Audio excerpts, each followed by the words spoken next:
Spoštovane gledalke in gledalci, prav prijetno pozdravljeni v oddaji s farmacevtom za zdravje. Kot že v poprejšnjih oddajah se vsako oddajo pogovarjamo o aktualnih temah, ki se dotikajo naših farmacevtov. Danes imamo v gosteh gospoda Bojana Madjara, magistra farmacije, specialista iz Pomurskih lekarn. Prav prijetno pozdravljeni. Pozdravljeni. Danes se bova pogovarjala o eni zelo aktualni temi, torej hipertenziji. In če na kratko povemo, letošnji svetovni dan hipertenzije, ki ga obeležujemo 17. maja, je posvečen meritvam krvnega tlaka. Kaj posebej pripravljate v Pomurskih lekarnah? Ja, tudi tokrat se bomo v Pomurskih lekarnah nekoliko pridružili pač tem aktivnostim, ki potekajo po svetovnem dnevu hipertenzije. Dejansko skozi cel mesec potekajo določene aktivnosti lahko, ampak prav 17. maj je pa tisti svetovni dan hipertenzije. Obstaja tudi Svetovno združenje za hipertenzijo. Gre za združenje strokovnjakov, ki se seveda trudi, da bi nekako ljudi, splošno javnost ozavestila o povišanem krvnem tlaku. Nenazadnje gre velikokrat še tudi za spregledano težavo. Tako da tokrat mi sodelujemo na ta način, da bomo tudi poskušali izvajati meritve, pač vsakomur, ki si želi meritve krvnega tlaka, in na ta način tudi prispevali k prepoznavanju bolnikov, ki morebiti imajo hipertenzijo, pa se tega še ne zavedajo. Same meritve bodo najbrž pri vas brezplačne na ta dan? Tako je. Merjenje krvnega tlaka, torej samo na ta dan, to je 17. maja, bodo v tistih lekarnah, v enotah, kjer bomo to izvajali, bodo brezplačne. Sedaj se pa vrniva k temu, zaradi česar smo sploh tu. Hipertenzija. Kaj je sploh to? Ja, hipertenzija je neka strokovna tuja beseda, ki označuje povišan krvni tlak. Gre za stanje, ki samo po sebi sicer ne povzroča težav, je pa, če je dalj časa prisotno, seveda vpliva na določene organe v telesu in na ta način seveda tudi povzroča določene zdravstvene težave, recimo bolezni srca in ožilja, možgansko kap, potem so tu še tudi bolezni ledvic, celo bolezni oči nenazadnje. Povišan krvni tlak tako na kratkotrajen čas, v kratkem obdobju sicer ne boli, ne moti samega posameznika, ampak predvsem na daljši čas pa so potem lahko težave dokaj resne in se lahko kažejo tudi z resnimi zapleti. In poleg tega veliko ljudi ima hipertenzijo. Nekako ocene so, da polovica odraslega svetovnega prebivalstva ima povišan krvni tlak. Problematično posebno pa je to dejstvo, da se polovica teh ljudi s hipertenzijo dejansko tega niti ne zaveda. Se pravi, ne vejo, da imajo povišan krvni tlak, da imajo to bolezen, proti kateri bi se bilo treba boriti, katero bi bilo treba zdraviti, da ne bi pol prišlo do zapletov. Na tem mestu me prav gotovo zanima, torej pomembno je poznati svoj krvni tlak, da lahko potem to vse skupaj presodimo, če spadamo v to skupino za hipertenzijo ali ne. Zdaj me pa zanima, kje pa je meja med normalnim ali pa previsokim krvnim tlakom in kako je bila sploh določena. Ja, kot ste dejali, pomembno je poznati svoj krvni tlak, to tudi Svetovno združenje za hipertenzijo nenehno poudarja, zato tudi vsako leto gre v take akcije, kjer večinoma izvaja merjenje naključnih ljudi, predvsem ciljajo ljudi, ki si običajno krvnega tlaka ne merijo. Vsaj enkrat letno bi se naj krvni tlak zmerili. Za kje je meja? Medicina je določila sicer mejo arbitrarno, ampak ugotovili so eno vzročno povezavo oziroma relacijo med povišanim krvnim tlakom in med pojavnostjo možganske kapi, srčnega infarkta, bolezni ledvic. Skratka, višji, ko je tlak, večje je to tveganje. Recimo, če imamo hipertenzijo, je 7-krat večja verjetnost, da bo pri nas prišlo do možganske kapi, ali pa 3-krat večja verjetnost za srčni infarkt. Za normalen krvni tlak se smatra, če je sistoličen, pogovorno radi temu rečemo tudi ta zgornji krvni tlak med 100 in 140 mm živega srebra. Za diastoličen krvni tlak, to je ta pogovorno rečeno spodnji, pa med 60 in 90. Se pravi, vse, kar je nad 140/90 mm živega srebra, že govorimo o povišanem krvnem tlaku. Zdaj me zanima, če je z starostjo povezano, torej recimo ljudje, ki so starejši, je normalno, da imajo povišan krvni tlak ali ne? No, običajno res z starostjo se povečuje delež hipertonikov, se pravi ljudi, ki imajo povišen krvni tlak, ker na to vpliva več različnih dejavnikov, ne. Ampak ni pa normalno, pa ni zdravo, ne, mogoče boljša beseda, da imajo višji krvni tlak, ne. Za vse velja ta meja, celo za določene ljudi, recimo za ljudi, ki imajo bolezni ledvic, ali pa ljudi, ki imajo sladkorno bolezen, je priporočljiva meja še celo nižja. Omenila sva že 17. maj. Torej, na ta dan boste v pomurskih lekarnah izvajali brezplačne meritve krvnega tlaka.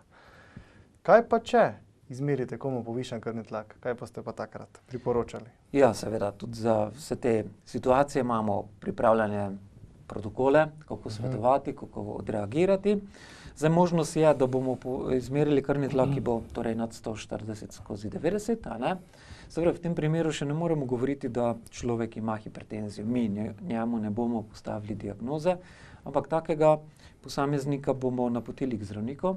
Zdravnik lahko naredi določene preiskave in potem seveda tudi on lahko pač postavi diagnozo. Tudi zdravnik se bo odločil, ali je ta posameznik, bolnik primeren za farmakoterapijo, se pravi zdravljenje z zdravili ali ne. Zdaj, v primeru, da zmerimo krvni tlak, pa se giblje tam med 80-90, tale diastolični, ali pa 120-140, takega posameznika še k zdravniku sicer ne bomo poslali, ampak je nekje v območju, kjer obstaja tveganje v prihodnje, ne, da se razvije hipertenzija, tako da temu priporočamo res tiste nefarmakološke ukrepe, ne, da če kadi, naj neha s kajenjem, da naj ne pije preveč alkohola, da naj pazi, da ne uživa preveč slano hrano, da se naj več giblje, da naj shujša, če je predebel, ne, da naj skratka zdravo živi in na ta način lahko seveda krvni tlak tudi vzdržuje v mejah normale.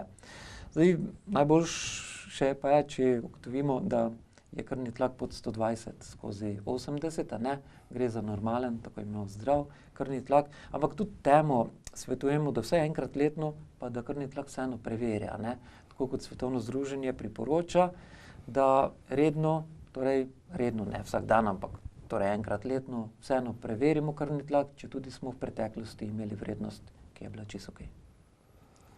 Torej, spoštovane gledalke in gledalci, pogovarjamo se o samih meritvah hipertenzije, torej o povišenem krvnem tlaku. Z nami je gospod Bojan Madjar, ki prihaja iz pomurskih lekarn. Ravno ko govoriva o tej temi, me pa zanima, če rečemo besedo ali dve o tem, kako sploh pravilno izmerimo krvni tlak, če si ga le merimo doma.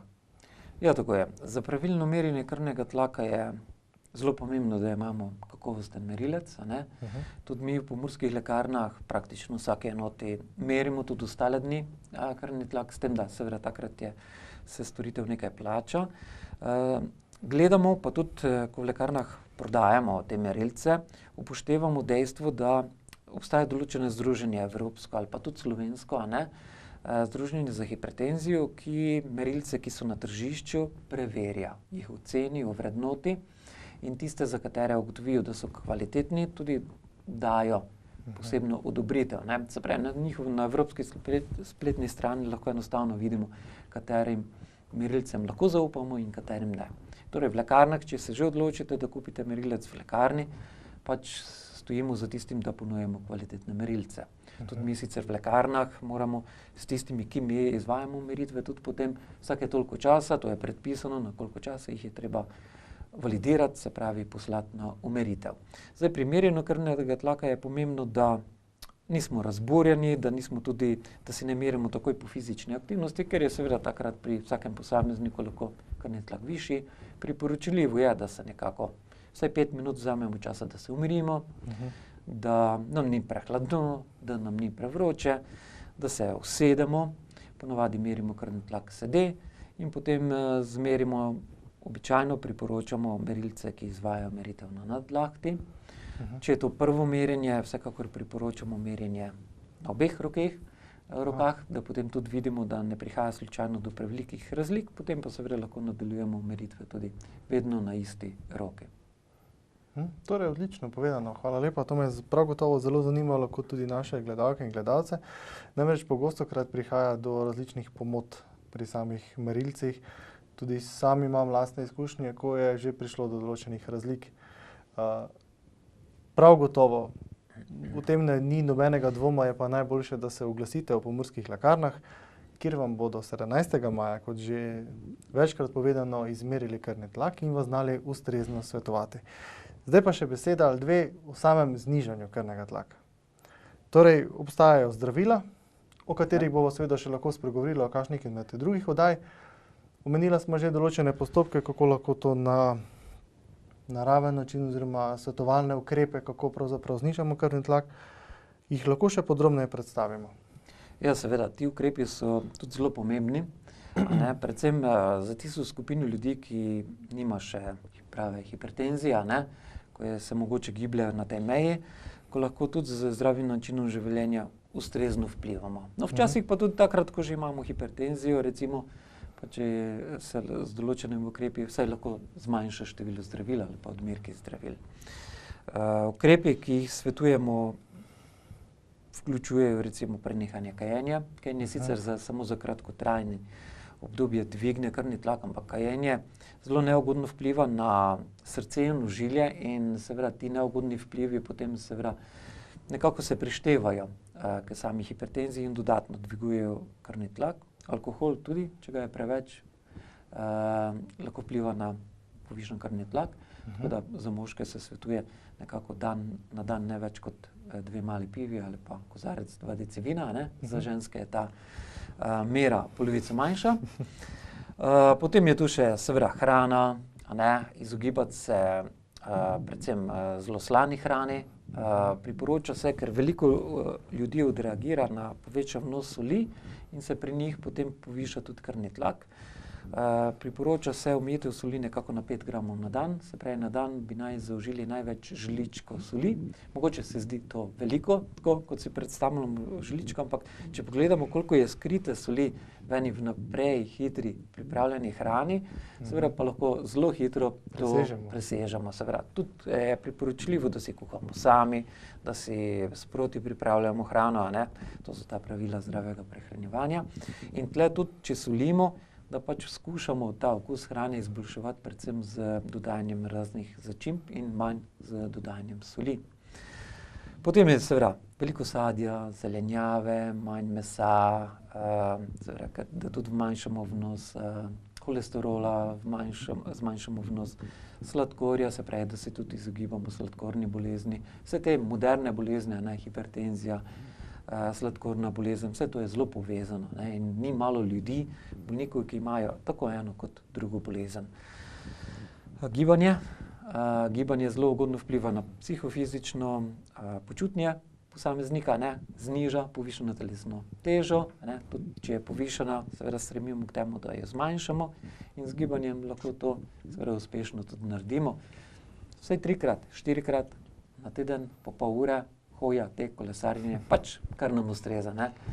Pa stres, no, tudi stres dejansko lahko na krvni tlak neugodno vpliva, ga dviguje, tako da res si privoščiti dovolj spanja, pa najti neko možnost sprostitve, se pravi, kar nam ustreza, kar nas sprosti, pač to uporabljati vsak dan, vsak teden, da potem tudi se ta stres ne kopiči in se ne kaže na raznih boleznih, a ne, ki niso samo duševnega značaja.